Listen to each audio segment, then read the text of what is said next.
सन्मान्य सदस्य आदित्य ठाकरे यांनी ज्या सूचना केल्या त्या निश्चितपणे आक्षेपार्ह नाहीत, तर त्या स्वीकारार्थ आहेत. जे ग्रामविकास मंत्रालयाबरोबर जाऊन स्वच्छता त्या ठिकाणी करा, निश्चितपणे आपल्या सूचनेचं पालन केले. आपण एका PCCFचा उल्लेख केलात. त्यांनी तुम्ही सांगितलं की परवानगी घ्यावी लागेल, नंतर काय गरज वाटत नाही, नंतर त्यांनी काय पत्र विड्रॉ केलं. तर आपल्याकडे जी तशा प्रकारची ती पत्र असतील तर आपण मला पाठवा, निश्चितपणे त्याची चौकशी केली जाईल. त्याच्यामध्ये काय कालबेरा असेल तर त्या कालबेऱ्याचा सुद्धा दूध का दूध आणि पाणी का पाणी केला जाईल. आपण जी सूचना केली तर मी जयंतरावांनीच सूचना केली की ही गोष्ट खरी आहे की पोचर्स जे आहेत ना ते नुसते काय आपले स्थानिक नाहीत, अन्य स्टेटशी कनेक्टेड आणि परदेशाशी कनेक्टेड आहेत. अशा लोकांना पकडलेले आहेत, त्यांच्यावर नजर ठेवून आहेत.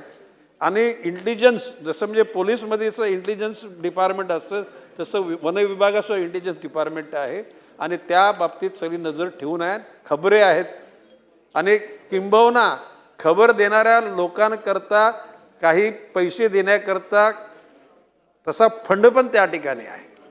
म्हणजे भविष्यकालामध्ये मी मगाशी म्हटल्याप्रमाणे आपण बघायचं की प्राणी गावाकडे शहराकडे, तर ते प्राणी ते त्यांच्या अधिवासातच राहतील. अधिवास कमी झाला आहे, तो अधिवास निर्माण करण्याचीच माझी कल्पना आहे.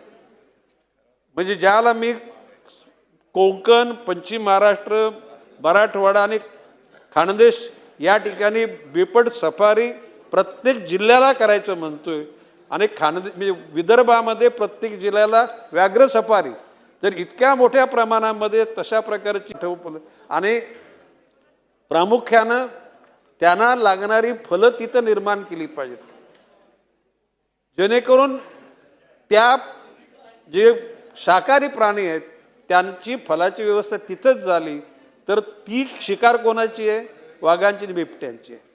म्हणजे भविष्यकालामध्ये त्या एकूण व्याघ्र प्रकल्प किंवा बिबट प्रकल्पाच्या बाहेरच ते लोक येणार नाहीत, अशा दक्षता घेतली. आणि भविष्यकालामध्ये आता आपण म्हटल्याप्रमाणे पूर्वी साधारणपणे 111 वाघ होते, त्याची संख्या आता 555 पर्यंत गेलेली आहे.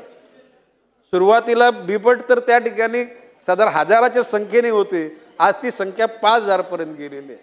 आणि भविष्यकालामध्ये या वाढलेल्या संख्येला निश्चितपणे कुठेतरी अधिवास निर्माण करण्याच्या करताच या ठिकाणी मी उपाययोजना करतो. मी स्वतः वन खात्याच्या अधिकाऱ्यांना ते काही डायजेस्ट होत नव्हती, पण मी सांगितलं इट्स माय डिझायर.